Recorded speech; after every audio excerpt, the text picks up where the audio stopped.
আসসালামু আলাইকুম ভিউয়ার্স, আশা করি সবাই ভালো আছেন। আজকে আমি বানাবো ফুলকপি দিয়ে মুচমুচে ফুলকপির পাকোড়া। তো চলুন দেখে নিই তৈরি প্রণালী। আমি প্রথমে ফুলকপিটা কেটে লবণ পানি দিয়ে 10 মিনিট ভিজিয়ে রেখেছিলাম। 10 মিনিট পর আমি ভালো করে ফুলকপিটাকে ধুয়ে নিব। ধোয়া হয়ে গেলে আমি এখানে দিয়ে দিব আদা বাটা, রসুন বাটা, জিরা বাটা, স্বাদ মতো লবণ, পরিমাণ মতো মরিচ গুঁড়া, হলুদ গুঁড়া, ধনিয়া গুঁড়া দিয়ে আমি ভালো করে মাখিয়ে নিব। মাখানো হয়ে গেলে আমি আবার কিছুক্ষণ এটাকে রেস্টে রেখে দিব। 10 মিনিটের মতো রাখলে হয়ে যাবে।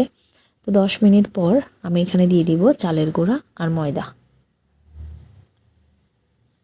চালের গুঁড়া আর ময়দা দিয়ে আমি এটা ভালো করে মেখে নিব। আর এখানে আমার সামান্য পানি লাগবে, তো আমি সামান্য পানি দিয়ে আমি ভালো করে মাখিয়ে নিব। আমার মাখানো হয়ে গেছে, এখন আমি ভেজে নিব। তো আমি কড়াইতে তেল দিয়ে তেলটা গরম করে নিলাম আর এক এক করে দিয়ে দিব।